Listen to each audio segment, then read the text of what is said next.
कैले गणेश ललनवा हो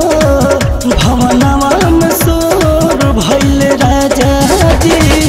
काहे रउआ तुरत नइखे ध्यानवा हो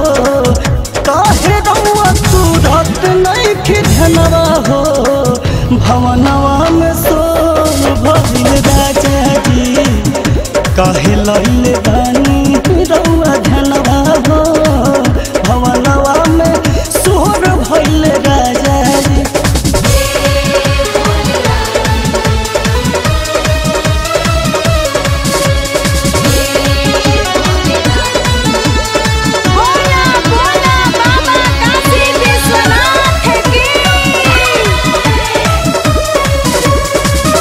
कहेली रिधि सीधी बहुरिया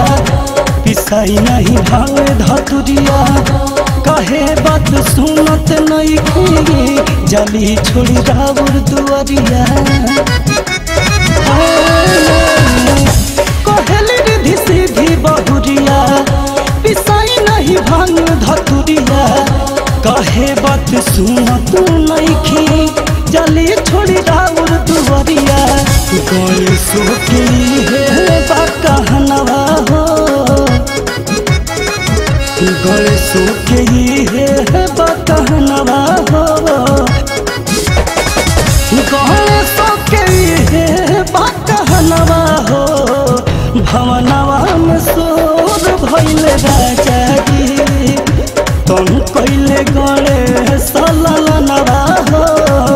भवनवा में सोर भइले राजा जी।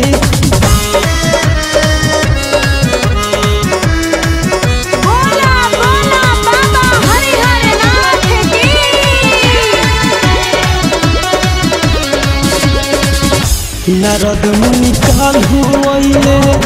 रिधि सीधी से काका बतैले कौन बात कैसे कहले गणेश से झगड़ा लड़ैले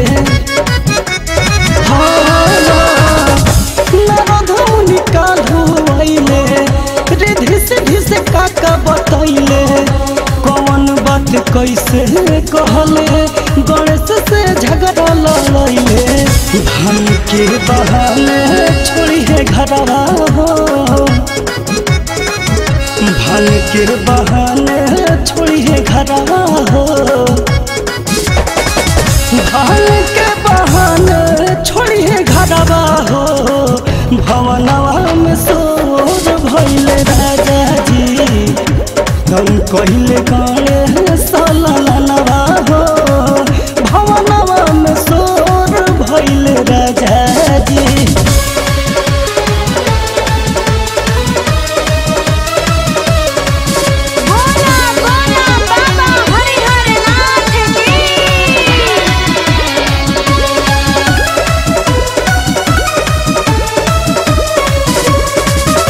कहेले सुनी रामराज लहरिया ध्यान तुरी निकली बहरिया न मानस हमरो बतिया कहेले रब जाइब सहरिया कहेले सुनी रामराज लहरिया ध्यान तुरी निकली बहरिया न मानस हमरो बतिया कहेले अब जाइब सहरिया तुरी दिहले भोला जी ध्यानवा हो तुरी दिहले भोला जी ध्यानवा हो तुरी दिहले भोला जी ध्यानवा हो भवनवा में सोर भइले राजा जी तुम कैले गणेश ललनवा हो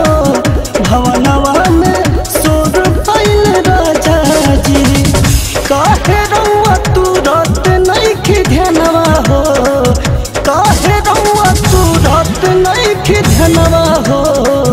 भवनवा में सोर भइले राजा जी काहे लइले बानी रउआ ध्यानवा हो भवनवा में सोर भइले राजा।